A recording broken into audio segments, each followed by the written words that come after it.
The core of conservatism rejects these new ideologies of becoming the opposite sex and wearing the woman's outfit like it's a costume, and pushing these ideologies onto our children through the school curriculum.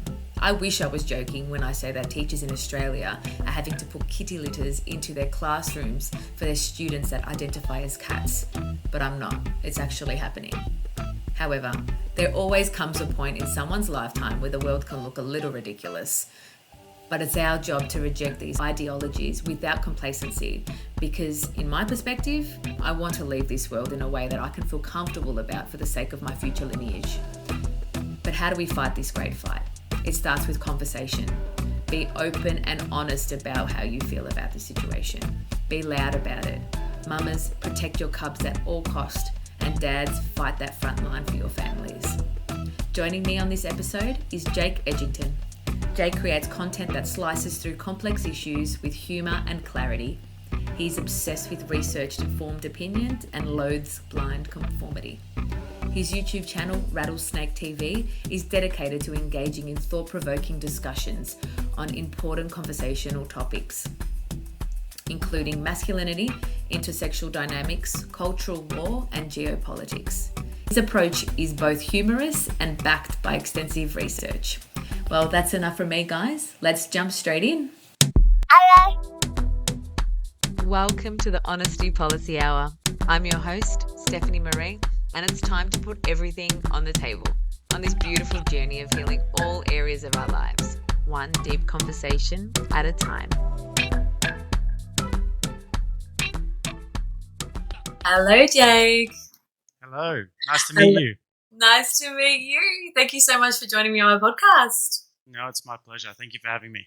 My absolute pleasure. I've watched quite a bit of your YouTube channel and you popped up on the algorithm after watching loads of Jordan Peterson, Michael Knowles, Charlie Kirk, all the greats. And that makes me worry about your algorithms. That's it. And Rattlesnake popped up.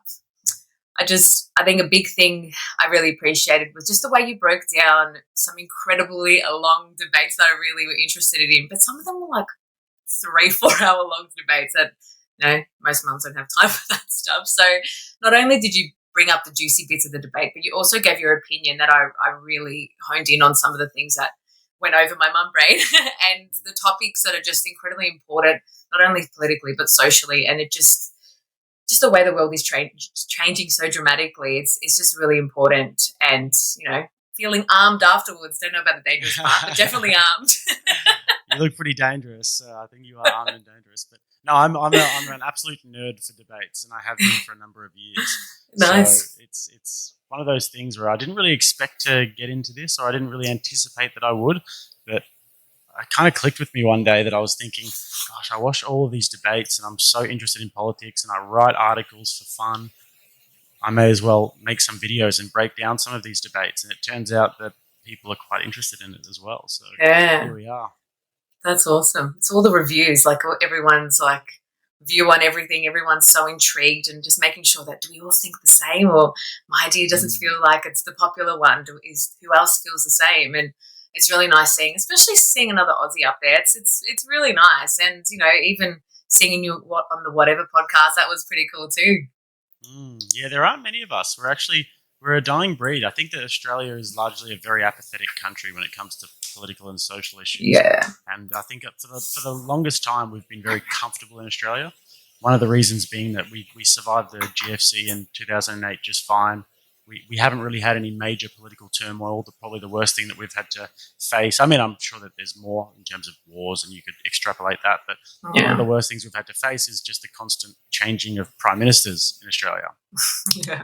And it makes our politics very boring. Whereas in America, they look at politics as a sport. And in the UK, it's a little bit the same. But in Australia, people are largely apathetic. They think the government's got your back, and that's just about it. So political commentary hasn't really... I think political commentary during the pandemic got a lot more prominent in Australia. But I was just about to say that. I feel like the common story when it comes to this sort of stuff is, especially politically and socially, obviously, is through COVID, like through the whole, are you vaxxed or are you unvaxxed? Are you, like, which side are you? Are you for Dan or are you not for Dan? Like all this stuff, it was just, the divide really began there.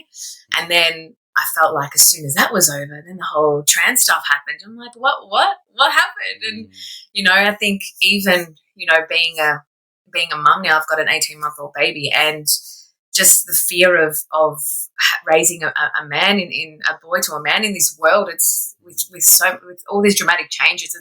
It's scary, and I really loved your video that you posted a little while ago about more targeted towards young men, about how they can look after themselves when they're dating women, and when they are sexually active, like what things can they do to avoid being accused or a victim of being accused of sexual assault. And I love that video because it speaks so loudly to men, because they are attacked at the moment. You see men, especially with mental health and all these issues that they have, especially with suicide, and it's really great. And seeing you do something like that, helping men, I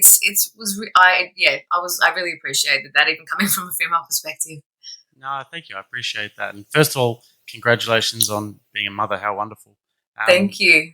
But yeah, no, it was a video that it's actually quite a weird one for me to make, because I was involved in like a big scandal in that regard. In terms of, in Australia, I was like, I don't like to say, I hate the word victim, but like I was falsely accused because I had a friend who was a very prominent sports star in Australia, and he was falsely accused of, I don't want to undermine anything, but he was falsely accused of grabbing someone on the boob when we were both 19, and I got chucked in the situation as well. And then the papers made it out. If you Googled my full name, which is Jake Edgington, you would see article after article saying sex assault, this, that. And it's like, What? The papers and the media in Australia made it look like we'd raped someone. And they made it look like Wow. it was, there was all these witnesses, and it was just blown completely out of proportion. And then eventually charges were dropped. They realized that she was lying, and they had to pay us back all of our legal fees, but no one really cares about that. So it's something that it's very personal to me, because I've actually been through that. But I don't really like to blame other external things. I think that I should have been more careful, and I shouldn't have been, willy-nilly hanging out with, superstars and getting myself into those vulnerable positions where there might be opportunistic women. So there are ways to avoid it. And that's but it's hard. You were 19. Yeah, but you've got to be careful these days. Big time. You've got to be really, really careful. And if I could give advice to 19-year-olds, it would be similar to that of what I said. It would just be have your head on a swivel at all times, because you just never know. And if you're somebody who wants to do big things and make a dent in the universe, those things will come back to bite you. So yeah, most definitely.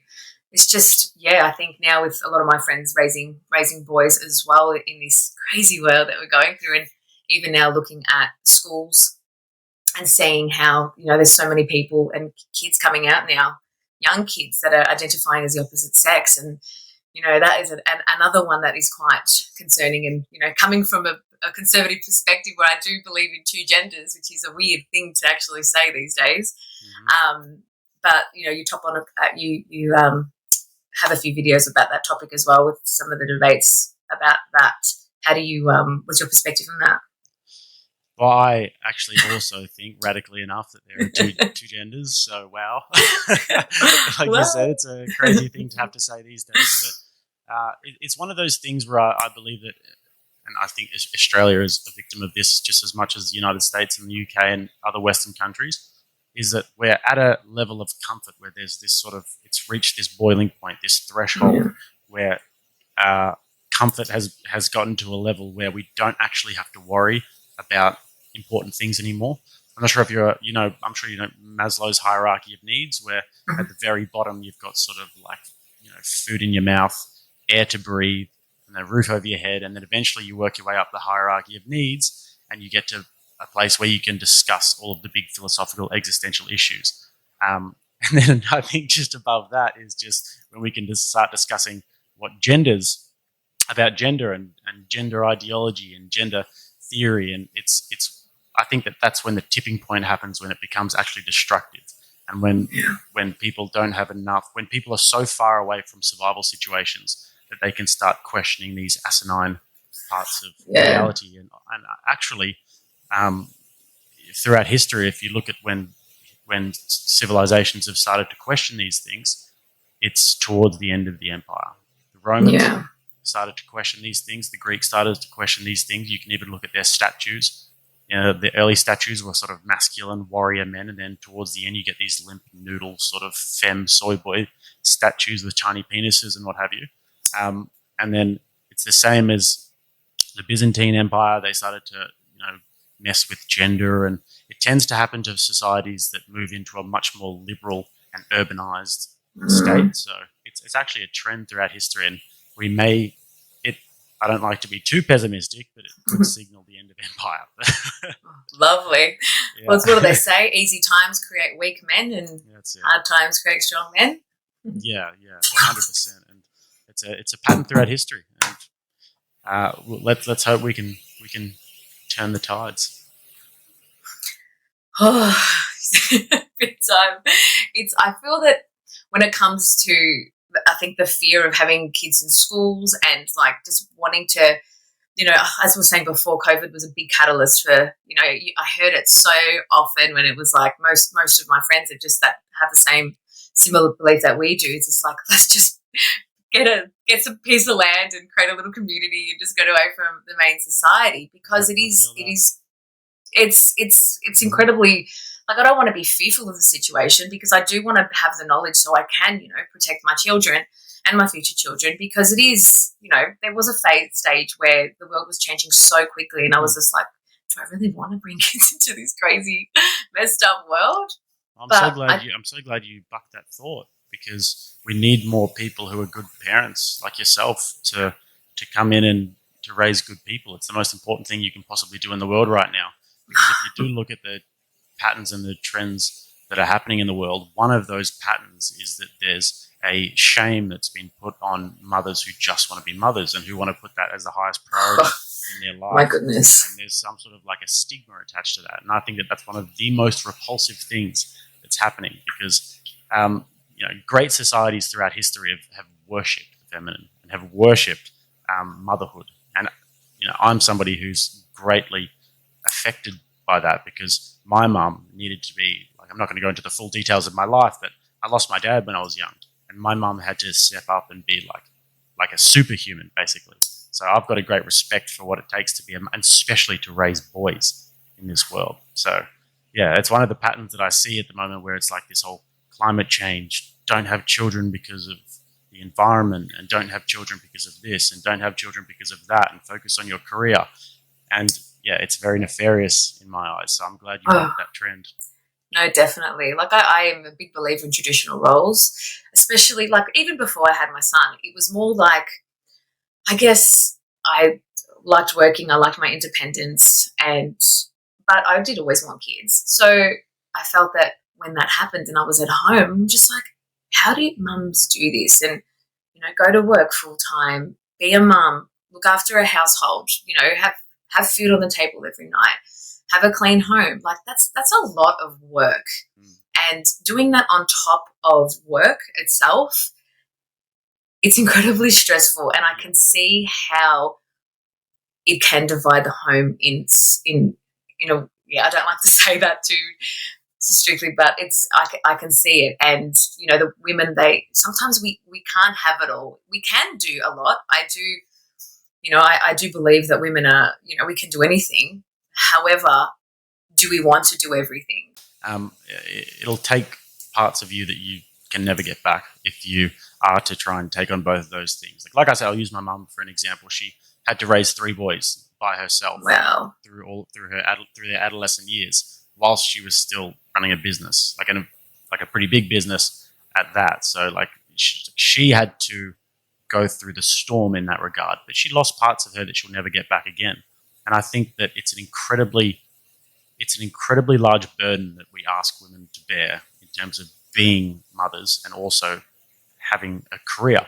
And you can have a career. I mean, I've got nothing against people having a career. I think people should be able to choose what they want to do. And if fathers want to take on more of a role in the child rearing process, then absolutely be my guest. However, in my point of view and in my worldview and the way that I've seen things play out, there's a certain role that a father has to play and a certain role that a mother has to play. And there should be some sort of a grounding in those roles. And then on the outskirts, you can sort of, mix and match however you'd like. But I think the father has to be a disciplinarian, and the father has to be ambitious and wanting to provide for his family. And then the mother needs to be that more sort of nurturing, loving, caring person in that process. Yeah, most definitely. I think it's a beautiful yin and yang, and it's something that we reject on a large scale these days. But it's almost like a controversial thing to say, but I think that there's nothing more glorious in the world than, like I say on my channel, than a woman's warmth. And if you don't have that, then your heart will go cold as a man. And it's the same as a young boy. If a young boy doesn't have the warmth of his mother and the love of his mother, then he might grow up to be a cold-hearted man. And if he doesn't have the discipline of his father, then he might grow up to be an undisciplined man. So, well, it's really powerful words. It's just this whole movement with this new age feminism of, working, not having kids, going around and sleeping with whoever till, you're in your late 30s, and then wanting a man, and just like there's no one out there. There's no good men out there.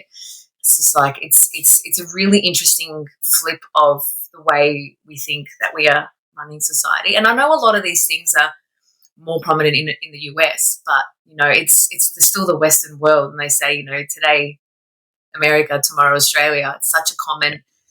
It starts to bleed in here, and I can definitely see that, especially with the with just political views and the trans movement and all this sort of stuff that's going on. Yeah, Australia is downstream of America. Australia has always been downstream of America. America sets the parameters for culture, and America is the sort of world barometer for culture in the Western purview, that is. And then Australia, we basically we follow the lead. We even followed them into wars and and all of that sort of thing. So I think that it's very, very pertinent to Australian culture what's happening in America right now, because you can guarantee that that's going to arrive on our shores eventually. And like I said before, Australia, for the most part, is a very apathetic country when it comes to politics and cultural issues. We don't really see much large-scale mobilization of people in terms of, politics, because we're not really a country that's grounded in the real ideas of freedom and the ideas of what it means to be an Australian and why that's so important. So we're quite easily robbed of our identity at times. So. Whereas America, they're very much, America, land of the free, home of the brave, freedom. So they'll have more political mobilization. Not so much in Australia. No. But it is definitely bleeding through. And I'm just, even seeing all this, the trans movement as a woman, I get incredibly offended, first of all, when I see men just saying, yep, I'm a woman now. I'm like, you just try having your period for 20 years. Try going through childbirth, labour. Try doing all these things now you just say that you're a woman and you're a woman. And it's incredibly offensive. And a lot of these people were talking about we were saying about the algorithms and the people that I was naming before. A lot of them spoke about that topic and about how there's the whole sports issue. There's just so much that's going on in our world. And it's really, really offensive, especially on the women's side. And the fact that not a lot of women are speaking up about this, and they're just like, let's just, otherwise we don't want to be called transphobe. I'm like, well, I don't care if I'm called that. If I'm going to lose the space of my bathrooms and all this other stuff, especially these women's sports, that's another one that really pissed me off, I'm going to say. Well, I think women generally have more of an inclination to be agreeable, and women have more of an inclination to be that's true. Correct. So it doesn't really surprise me.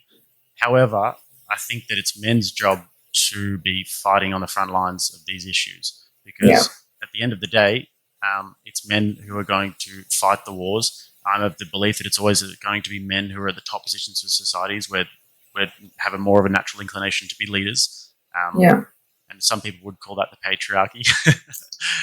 That word, it's a little buzzword at the moment, isn't it? Yeah, but I think if you get to the nucleus of the issue, at the core of conservatism, we believe in masculine and feminine, and it's also a very religious idea in terms of believing in masculine, feminine, order, chaos. This is a deeply religious idea at the end of the day, and that would take me a while to unpack. So when you get to the core of the idea, conservatism believes in the gender roles fundamentally. Whereas if you get into a more liberal state, it's like everything's in flux. It doesn't really matter You can be a man today, you can be a woman tomorrow. It doesn't really matter, and everything's just kind of chaotic. And that's a worldview that I actually reject, because I think that we need to be grounded in some fundamental principles, and that's why I lean more towards people like Ben Shapiro and Jordan Peterson and these sorts of guys, the more conservative political commentators, because I think it's a more wise position. B, it's a more brave position to take, and C, in terms of the health of a society, it's the only way forward, in my opinion. Well, what's the worst case scenario in this regard? Well, I think that the worst case scenario is that people think that, in general, that womanhood is a costume that you can wear, and that woman being a female is just a mask that you can put on. It's an outfit, when obviously it's not. And I worry about both sexes, and I don't want to get too conspiratorial on you, and I'm not going to go down the rabbit hole too far. But and the worst case scenario is that we reach some sort of state where it's just some enforced androgyny, where people actually are forced to reject their own biological inclinations. And I think that there are a lot of people who would be dancing around in that sort of chaos, and I don't particularly like that worldview. But there are a lot of worst case scenarios. I mean, I see this from a lot of different perspectives. I see a lot of left wing sort of authoritarianism on the rise in terms of jamming these ideas down your throat. But then on the flip side, on the counter, when you see this left wing authoritarianism happening, there's going to be a reaction on the other side as well. So now we're getting this censorship of conservative voices, and then they're all finding a home in dark corners of the internet, and they're all finding a home in places where they can talk about ideas that are considered to be on the far right wing of the political spectrum. But the problem is that they don't get challenged. We need to be challenging ideas, and if you're relegated to this part of the internet, then you're going to form an echo chamber. And I've been to those places before, and I go and I like to watch far left wing, far right wing, just see what people are doing. And when I go to these sort of far right wing places, I think to myself, you need to debate this. You need to be able to debate this, because if you can't debate this, then you can't sharpen your ideas. And then people are going to you're going to form your worldview around this and nothing else. But if everything can sort of be thrown in the middle, if we can have, the arena of ideas where ideas are truly challenged, then the best ideas are going to win. So the only way to fix these immense problems that we're having in terms of our basic fundamental identity and in terms of our political ideas is to put them in the middle and see who wins. Because the only way to fight bad ideas is with good ideas. That's 100% right. But even when you listen to these debates, especially the ones of Michael Knowles at the universities, I can't help but laugh half the time, because watching these university students, I'll be polite, university students, the fundamentals are so skewed. It's so concerning how an emotion can be labelled as a gender. And there's still so many. Have you seen? I'm sure you've seen Matt Welsh's documentary, "What Is a Woman?" Yeah, I think it was so laughable at the start, and he turned it into such a comedy sort of documentary. But then towards the end, it just made me feel sick. I was just incredibly gut wrenching, but also he did show some beautiful aspects about some of the children's psychologists out there that are really, really just calling out the bullshit. And that gives me some hope in society, because I feel like, call it an agenda, call it whatever you like. However, it's getting so smashed in our faces that it's being perceived as the mainstream, but I don't think it is. Yeah, I think that it's not the mainstream, but there are a few very loud voices who and at the end of the day, there's not really any hiding from it, in the sense that there are like a subset of loud voices who make it their whole life's goal to basically tear down Western civilization, because they've been indoctrinated into a state of mind where they think that everything about Western civilization is bad. And you bring up the students there, and these students will go to university, and this is not a conspiracy theory, this is not a myth of any sort, this is cold hard facts that our education system has gone through what's called a long march through the education system, whereby we've had like Marxist, Leninist, communist, at the end of the day, ideas that have been instilled into our education system, and that people are learning this and becoming somewhat radicalized by the education system. So they'll go to university and they'll learn from their postmodernist professors Marxist-Leninist ideas, even if they're not explicitly said as so, and also ideas like postmodernism.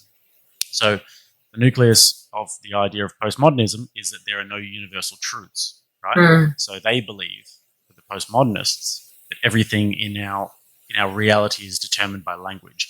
They believe that there is no fundamental truth. So if I say to you, only a woman can get pregnant, they'll say that that's not true because there's a million different ways that you can interpret it.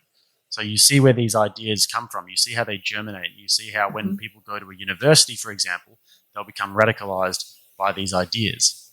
And then in terms of like racism and all of these things, when you look at the fundamental doctrines that they're being taught in these schools, a lot of the time it is very anti-Western. It's very anti-capitalist. It's extremely common that you'll hear university students saying, well, that's a result of capitalism, as if capitalism is some sort of evil. The only way you get taught that capitalism is an evil is if you're being taught on the very other side of the political spectrum. So these things you see it absolutely everywhere. And then when they go to university, what they're getting taught is basically what's called critical consciousness, to criticize absolutely everything. And then critical race theory. That's a strand of this where they're basically taught that everything is racism and that everybody's intentions, there's always this underlying racism that's always there. And then when they get out into the world, they've been indoctrinated into this idea that everything needs to be criticized, that they need to be tearing down all of the structures around them because all of the structures are sexist, all of the structures are racist, and all of the structures are patriarchal. So you get these little, like I like to call them, they're like greyhounds at the gate, and they leave university and boom, they're off. They're finding racism everywhere and in their corporate structures, and they're telling their parents about how they're racist, and they're telling, and then that's what we're seeing right now is we're seeing this influx into society of all of these radicalized sort of post-university students who are like now in corporate structures and on corporate boards and in the marketing departments and in the PR departments and in the social media teams that are sort of proliferating these ideas on a much larger scale. So that was a big I don't even know what the question was. No, that's all right. That's okay. But in regards to that, like, I feel like when my friends and everybody went to university, I don't feel like that mentality was that ingrained then. Do you agree? When did you go to university? What are your friends? How old am I? 87. So graduated 05. Yeah, well, it definitely has taken a big swing over the past few years. I mean, this stuff's been going on for a long time. It's not so much in Australia though, but more in America. But yeah, I'm not too sure. I mean, I didn't experience it that much at university, but you see the seeds of it, and it depends on what major you're doing as well. And it depends. That's true. If you're doing sort of science, technology, engineering, mathematics, you're not really going to experience it as much. You might experience it more these days. But if you're doing, an arts degree, if you're doing philosophy degree, that sort of thing, that it might come into play. Trickle down. Yeah. Yeah, it's just it's just so ludicrous to me. I just cannot believe how far things have tipped after COVID. It's just like bang, bang, bang. It's just like we can never get a break, and we always have to have our guard up. And it's just very full on, if you can say it in any other way. Yeah, but it's given us. Yeah, I was going to say it's definitely very full on when you think about it on the grand scheme of things. If you think about the larger scale issues. But one of the reasons why I love Jordan Peterson so much is because he is somebody who is very much a proponent of personal responsibility, and he's somebody who's very much a proponent of. I think so. There's this thing where people say these days that we're touching grass. You go touch some grass. You ever hear that? Like to ground yourself? Yeah, just go and be in nature. I think that's quite a good saying, even though it's a bit corny. But Go chill. yeah, exactly. It's a bit of that. It's like just sort of focus on your surroundings, Mm-hmm. touch some grass, be with your family, and understand that like all you can really do is what you can do. So if you're like you're a mother, you're raising a young boy. How 18 months? You said your young boy is.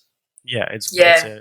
it's a fantastic thing, and if you can create a small world around you where you have order and where you have peace and where you have values and where you have ethics, then that's going to sort of expand and it's going to affect the people that they touch in their lives. Yeah. That's one of the most powerful things that you can possibly do. So Yeah. I would recommend that people are definitely aware of what's going on in the world, Yeah. but at the same time to just touch some grass and make sure that your structures around you are just are good, and and you're doing the right thing in your own immediate circle, because you can't change what's happening on the board. Maybe one day you can, but you can't change what's happening on the board of a big company who's promoting all this strange gender ideology.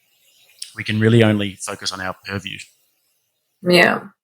And Jordan Peterson said it beautifully with one of his talks. He was saying how, if you want to be better as a society, he said this in a debate, I think, but if you want to get better as a society, best thing that you can do is start with yourself and really hone in on your core beliefs, your morals, and really do the best you can to make sure that your world is as close to perfect as possible, because then that echoes to your friends and family, and then that goes, and then that goes, and just this domino effect.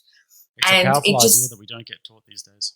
No, and that just it just made so much sense to me, because it's just like you think about the world too much, and then it's just too stimulating. It's too scary. There's just so much going on, like you said, in the grand scheme of things.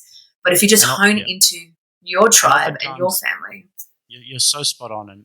But another effect of that is that people will, yes, it's very much like people are worried about what's going on in the world, but also people are oftentimes worrying about the world too much because they haven't got their own house in order. So they're looking at the world, blaming the world.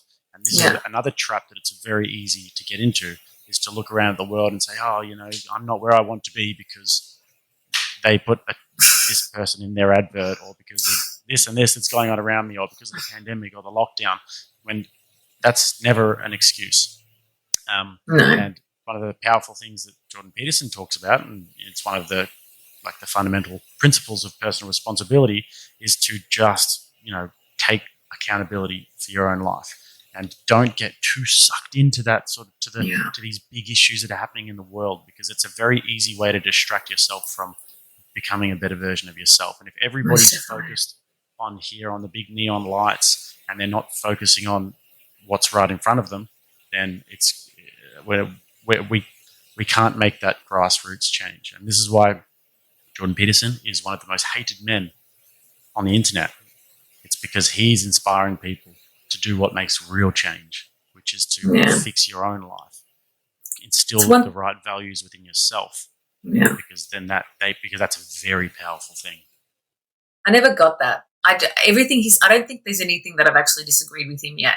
I haven't heard a whole lot of his stuff, but I have seen quite a bit, and I still don't understand what it is that people get so offended about, because there's such core truths and just fundamentals of life, and I just especially when it comes to men's life and being a father, he just says so many there's things every time he says it, I'm like, tick, yes, just thumbs up. I just wholeheartedly, through my body and soul, I just agree with so many things he said, like even how he speaks about when he was a father, and he said, a lot of fathers always want their kids to grow up so they can have something in common with them and have a bit of a deeper connection. And the first 4 years of a child's life is the most crucial to really get that bond and to really be there for them, regardless of what they do to you. And, it's this endless love.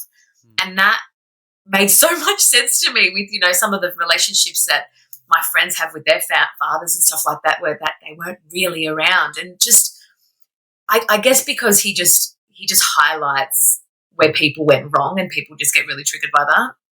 Yeah, he's a wonderful man, and he's helped me so much. Like I said, I lost my father when I was young, so having Jordan Peterson has been a real anchor for me. Like whenever I've strayed and gone on and done things that are less than desirable, because I think if anybody who watches my channel enough will know that I'm no choir boy, and I've done all of the sex, drugs, rock and roll that you can imagine. So I'm I'm not really someone to be emulated. But one of the wonderful things about Jordan Peterson is that he is able to communicate those values in a way that even somebody like me, a wretch like me, can understand. So that's fantastic. But we talked briefly before about the idea of there's a certain subset of the population that despises Western civilization, and they despise this world that we live in because fundamentally they hate competence hierarchies. Because people who are not competent don't like competence. So people who can't compete in the competence hierarchy, rather than accepting their lot, or rather than working hard to improve that, would rather just burn it all down. And I think that we see a lot of that. And normally it's a small part of the population, but if that small part of the population becomes too large, then that's when disasters can happen, and history doesn't repeat, but it rhymes.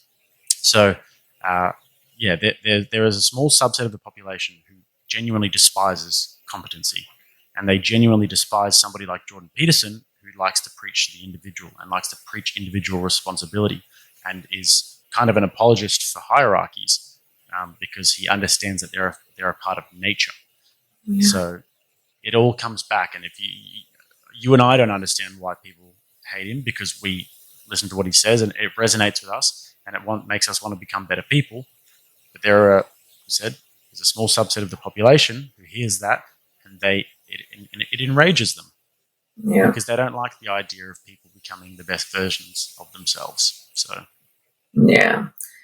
it's incredibly true. It's just when you surround yourself with those that are seeing life on the negative side, it just echoes into yours, and you just attract those that are raving that same vibration, isn't it? It's always that same level. And it's just like, even when I look back when I was growing up, and there was always two ways that I could always possibly go. Do I want to do the right thing, or do I want to be a little bit on the other side? And you always just went with your gut. And I think they always comes down to your core beliefs, especially the way you're raised, your family, your parents, all that sort of stuff have such tremendous outcomes when it comes to your core beliefs and what you end up doing. And I look at, obviously went in a way where I'm quite happy with, and when I look at the way that I could have gone, and some of these people are just not living their lives that would probably agree with Jordan Peterson anyway. Yeah, and the family is one of the most powerful things in the world. And I mean, like I said, we could sit here all day and I could tell you about all of the different reasons why this is all. It's all basically one big narrative, but I'm not going to do that because I don't want you to get cancelled.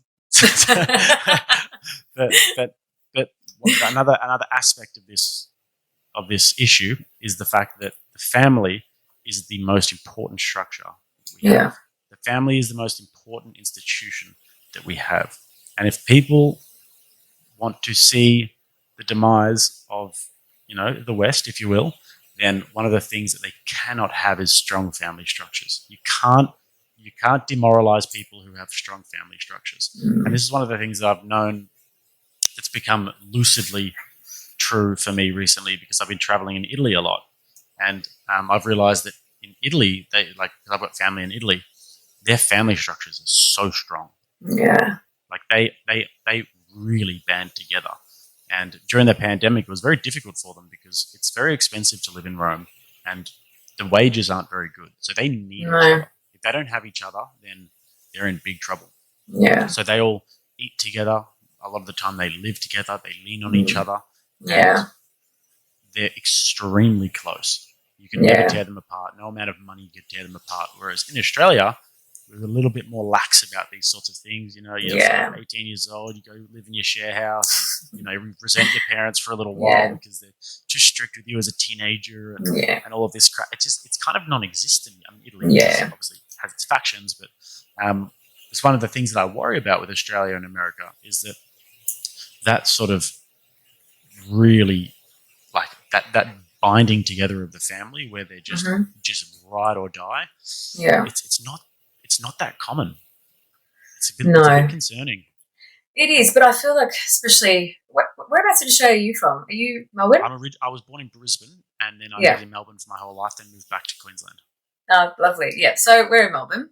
Mm. And obviously there's a lot of Italians and Greeks here as well, and I'm Italian as well. And I just see the family unit is it's the same as what it was over there. They brought that same mentality and that tight unit of just being one and doing anything for your family. And I think when we're younger as well, it's friends first, don't worry about the family. But I think as you get older, you start to go back to that family and that unit. And especially having a lot of multicultural groups here in Melbourne. We've got a lot of friends that are like Assyrian, Arabic, Lebanese, all that sort of stuff, and they're exactly the same, that unit. And I really saw that during COVID as well, how much they really came together.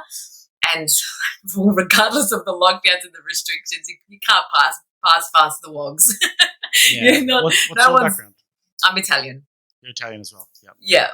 So yeah, I mean, it's so true, and like in those times of need, like I said, Australia, we don't really have that too often. So that's one of the reasons why we don't really see the necessity for that. But in those times of need, like I don't think a lot of people realize that, you can have a career and you can have, good friends and all of these sorts of things. And that's fantastic and it's fun and it's rewarding and it gives you sort of, a purpose in life. But family, if you don't have a strong family structure, if one day it's all taken away from you, your health, for example, who's going to be at your bedside table?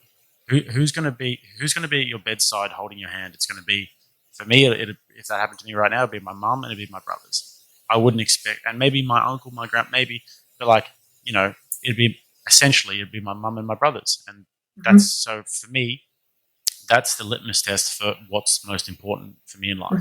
That's why I get up in the morning every day. That's why I do what I do, is to create an empire so that my family can be good.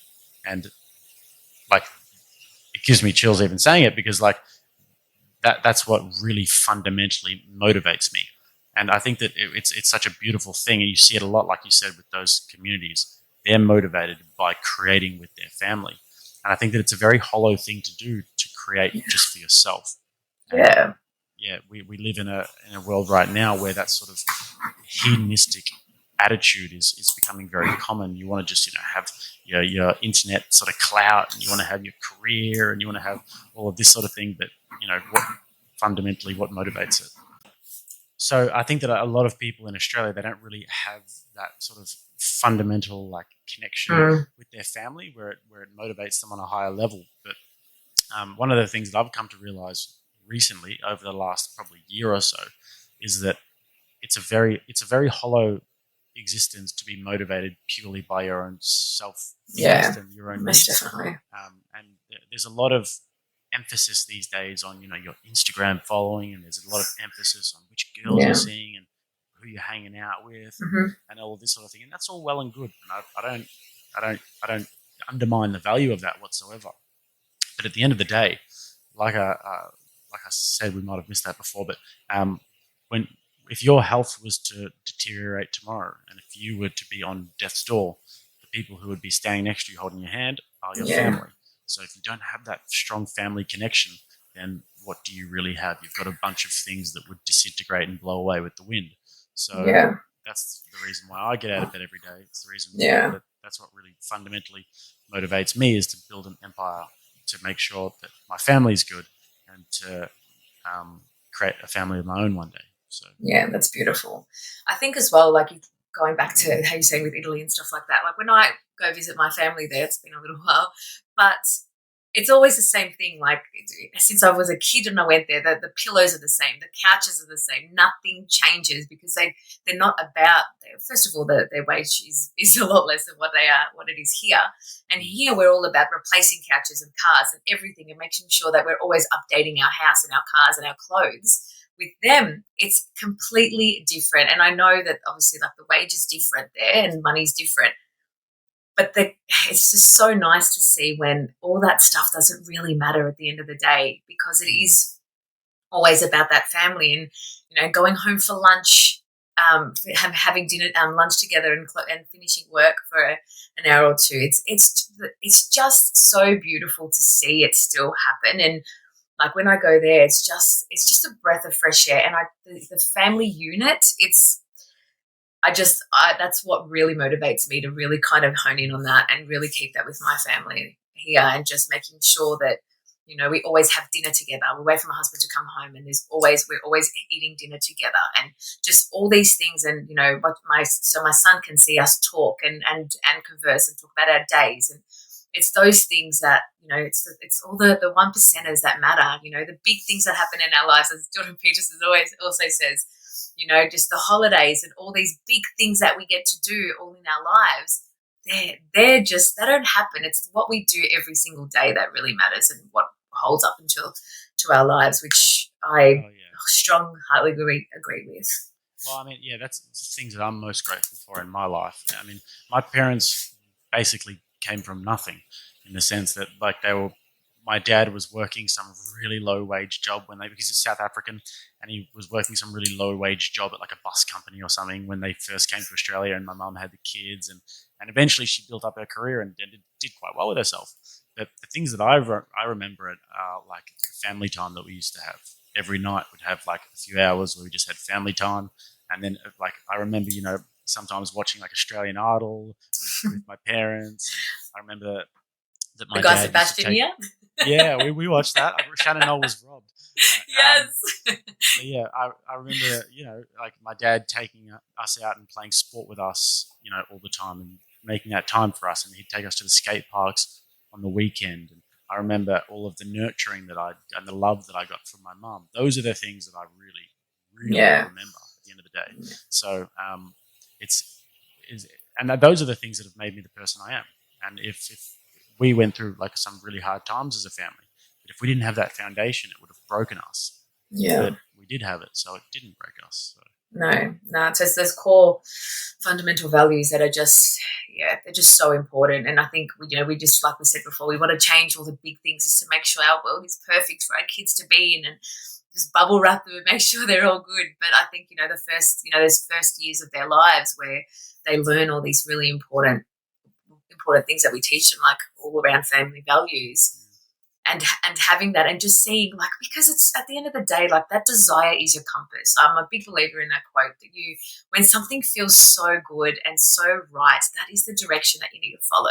When you're not sure, when you have that gut feeling where you're just like, nah, it's just, when it's just aligning with those things that just work for you and your family. Yeah, gut feeling is very important. I'm curious to know, you've got obviously probably I'd say a good bunch of girlfriends if you've been in Melbourne, and they're probably mothers as well. How are they seeing what's going on, and how are you guys seeing what's happening in the school systems? Are you guys keeping an eye on the curriculum? Yeah.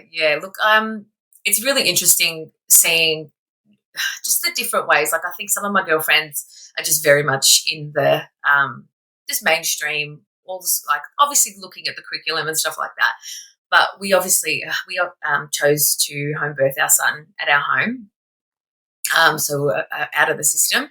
We ended up going to the hospital, so it kind of backfired a little bit. But starting with that in that system, and getting a midwife and being a part of the mothers group community, I found a really nice tribe that were just so like-minded. They're all the ones that want that acreage in the middle of nowhere so we can create our community. And, they're all homeschooling their kids, because they just do not want them in the curriculum, regardless. Even some of the Steiner schools now, a lot of kids are still coming out wanting to change genders. So I don't think it's necessarily the schools. It can be the foundation of the families as well. So you've, at the grassroots, you've seen a little bit of this happening in Australia, because I'm a little bit out of touch with what's happening in Australia, but this is happening. Kids are coming out quite regularly, and with relations. Yeah, it's happening. It's definitely happening. So a lot of the girlfriends that I've met through the home birthing community and the homeschooling community, and some of the friends, I've actually had another episode with a friend of mine, her husband, who is now a stay-at-home dad, to homeschool his girls because of that reason as well. And it's just interesting to see, we're really, I think being of service, it's like the ultimate thing is being a parent, being of service to, and just putting your heart and soul onto the line and doing absolutely anything you can to make sure that your kids are safe. And, I even look back at some of like if that was going on in my, like, I look at me and I was such a tomboy growing up. Like, I just never wore dresses. I was a boy through and through. Like all my mates were guys at the stage. I never got along with females.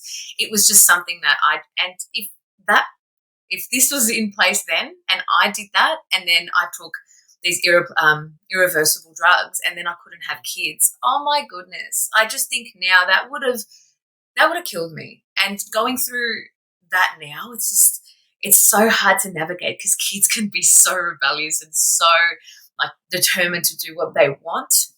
So it's such a scary thing because you don't want to create an enemy, but you don't want the worst to happen. So it's sometimes packing up and creating in your own little communities is not the worst thing in the world. Well, it's funny you say that because I've got plans to do similar. I want to build a compound one day with my brothers and our families and eventually do something. So I don't see the problem with that really if you want to sort of have your own little community. But yeah, in terms of that, like you said, it's a good point about the fact that you were sort of like a tomboy growing up. And this is the reason why people go through puberty as well, though, is because puberty is meant to sort of develop you and develop your hormones and develop you as a person into who you are. And the fact that people are being given puberty blockers, it's a natural process that occurs in every single human being that shapes you into an adult. And this is one of the things that people need to understand and need to know is that when they say to parents that these puberty blockers are reversible and they're not doing anything that is a lie. That is a straight up lie. Puberty blockers do irreversible damage. For young girls, they'll stop the widening of the hips and they will stop them forming breast tissue. And that's something that they can't reverse and without serious hormone treatment. For young boys, if you have them on puberty blockers, they'll have a micropenis for the rest of their life. It is not something that you want to be doing to little kids. And this is the thing. Parents who aren't overly educated about this sort of thing, they'll see someone in a white coat who will tell them, this is fine, you can do that, and they'll take the advice. People need to do their own research and understand that they're not necessary. If COVID told us anything, it's that you can't always trust the advice of doctors. No. You have to have a doctor that you know and trust, a family doctor, and somebody who can be transparent with you. It's one of the biggest lies that is told to parents. It's like, oh, we'll just see how it goes. We'll put them on these puberty blockers, and maybe down the line they might choose to change that. No, that will irreversibly change that child. So 100%. Even know the extent of it either. We don't know. And we don't want our children to be guinea pigs to this situation. This is because they will be a statistic, and you're already seeing now these detransitioners that are coming out with massive cuts, skin grafting from their arms to create fake penises from the women, and it's just like all these incredibly things that they don't actually talk about until you actually dive deep into the internet and see what's actually happening to these people. And another thing as well, what I'll say about this is that parents need to be very careful about the social media that their children are consuming as well. Yeah. Because with apps like TikTok, for example, these narratives are being pushed down the throats of little children. I think there were studies done. I'll butcher the studies if I tried to remember them, but like the overall gist of the study was that these kids were being bombarded with ideas of suicide, and they were being bombarded with ideas of transgenderism on TikTok. Wow. And that's obviously damaging in itself. But another thing that I've found is that a lot of our motivations as human beings lie around the idea of purpose and the idea of finding purpose, being a part of a team, being a part of a tribe. And when you're a little kid, when you're having that sort of teenage angst, you don't know who you are, you don't know, what's really going on in life. We're looking for that purpose. We're looking for the team that we want to be a part of. What then happens when someone comes along and says, if you do this, look at this TikTok video of this person who's transitioned, and now all of a sudden they're special. Now all of a sudden they're different. Now all of a sudden they're a part of a team and they're loved and they're a hero because they did this surgery or because now they have something that's unique about them. They're going through this transition, they're posting about it on TikTok, and they're a part of a team. And if you join this team, then you'll also be loved and you'll also be respected and you'll also, be exalted as this brave hero. And children in their malleable minds are going to be so susceptible to this. So this is another massive danger of it, is that actually, rather than just being told by teachers or doctors that this is the right thing to do, they're actually being conditioned that this is a team to be a part of. And this will give you purpose, and this will make you special, and this will make you accepted. And if you're not feeling very accepted at school, and if the cool kids don't like you, and if don't have any friends at lunchtime, come join our team. Come do this, and you can be a part of our community. So it's very pernicious and very dangerous, and it targets the most vulnerable of little kids. Well, you even see the people that are so pro the movement, they all have the same look, don't they? They all look exactly the same. And I don't want to criticize people at the end of the day, but I just feel that. Do you want me to criticize them? You go. Okay. Yeah, well, this is what I call the uglification of absolutely everything. And this is essentially an idea that stems from, in my opinion, postmodernism, which we discussed before, which is the idea that there are no universal truths. And one of the things that is universally true is a standard of beauty. And when I look at a piece of artwork, I know it's beautiful because it has symmetry, or because it lucidly represents what it's meant to represent.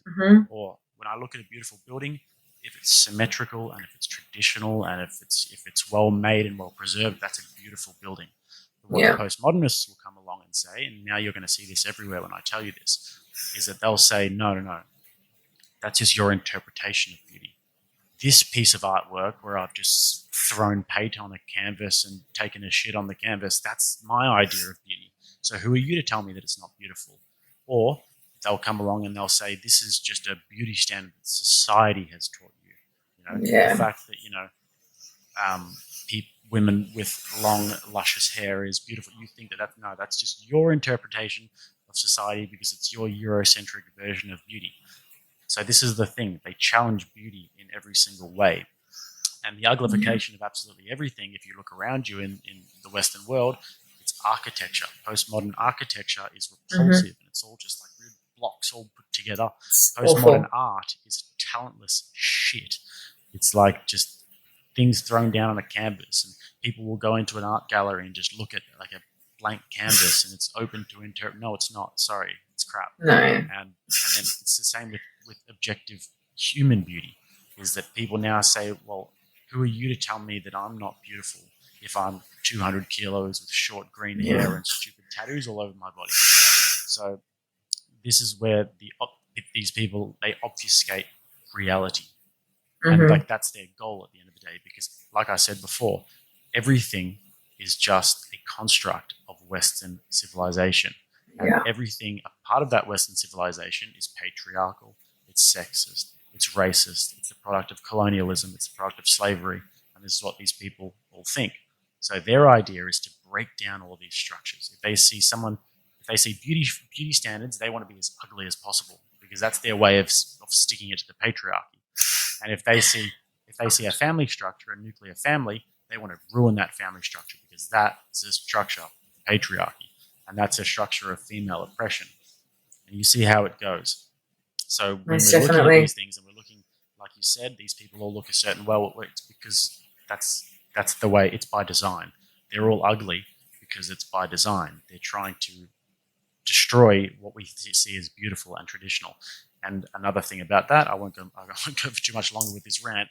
But another thing about that is the fact that if I want to preserve beauty. If I'm looking around the city around me, and if I'm looking at the people around me, and I see it as beautiful, that's something to fight for. But if I look around me and I don't understand beauty and everything's sort of obfuscated, I'm not going to fight to defend this thing. I don't have any sort of moral allegiance to this because I'm not going to care about it. But if there's objective standards, then people will lay down their lives to protect and preserve those things. So you do away with that, and all of a sudden you don't have resistance. Yeah, well said. That's incredibly true. You're seeing it too now in covers of magazines now, and just the standards of beauty have just declined incredibly. And it's not even about being mean. Like some of these women are a very unhealthy weight, and even men, and even when you go through like some of the stores of Kmart and stuff now, the mannequins, they're all got the beer guts and stuff like that. I was like, what? When are we promoting obesity, chronic illnesses. Like it's just blows my mind how skewed our perception of what a normal body is, because it's like we all make everyone look unhealthy, then that's the optimal vision of what health is at the moment. And it's yeah, it's not how I'll be raising my son or future kids, I can tell you that much right now. I certainly hope not. And you go to America and it's there like 67% or something of people are like obese, and this is and then you can look at is this on YouTube? Are you going to put this on YouTube, by the way? Yeah. Well, hopefully it doesn't get taken down. But, and then you look at, for example, like the big pharma companies and what happened during the pandemic. Did you ever hear about getting sunlight from big media companies or going and getting vitamin D? Did you ever hear about them to get more exercise? Did you ever hear them to lose weight? No, because natural remedies, which are the most effective thing in this regard, don't make money. They actually take money away from all of the big pharma companies, which sponsor all of the media companies, which lobby all of the governments. So it all makes sense when you look at how everything works. And in terms of health, I mean, people who are morbidly obese are much more likely to be chronically ill, and chronically ill people are going to be dependent on big pharmaceutical companies. Yeah, most definitely. Because they'll be on medication their whole life. So, it's just a sad, vicious cycle, that breaking it and just fighting it and being so observant of what is actually happening and not getting sucked into it, because it's the voice is strong and it's loud and it's everywhere. Oh yeah, 100%. Yeah, but let's wrap it up. Thank you so much for joining me. It's been an absolute pleasure. I'm a little bit starstruck because I watch you so much on YouTube. That's sorry.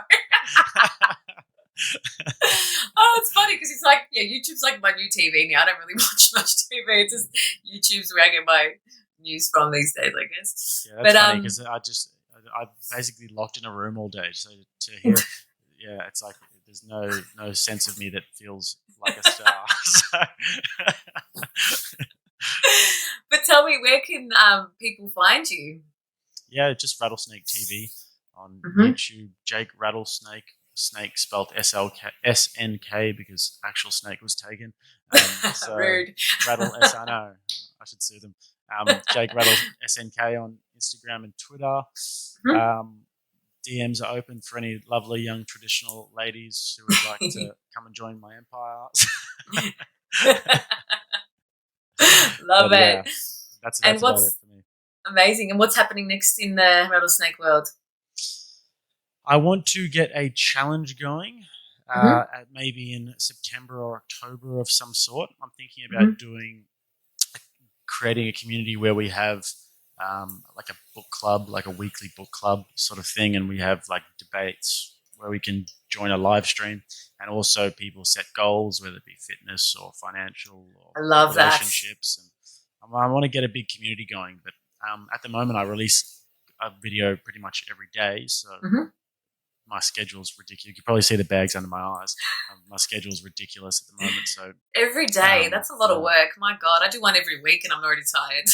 Yeah. Well, I've also got to find the videos and then write long scripts and all that. Oh my goodness, so it's a lot. But it's a price you pay. Yeah, of course. So when's this book club happening? That's incredible. I would love to be a part of that. I'm thinking about doing it in September. I'm in Sicily at the moment, so I'm moving around a little bit.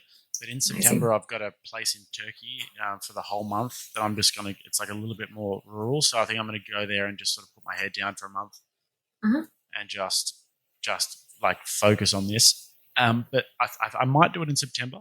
Yeah. I may do it a little bit later.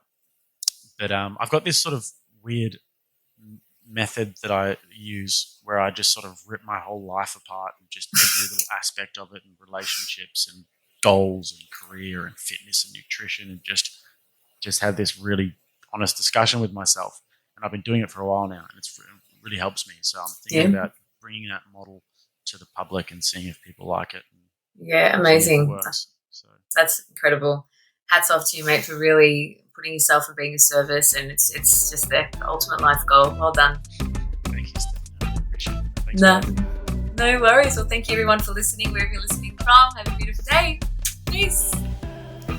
And that's a wrap. Thank you so much for listening to this episode. I hope you received a few good takeaways from it. If anybody popped into mind while you were listening, please send it across to them. This will really help promote my podcast. To follow everything that I'm doing at the moment, head to my Instagram page, Holistic Healing in Steph Marie. Thanks again, guys. Have the best day, and I'll see you on the next episode for more conversations that are raw, honest, and fun.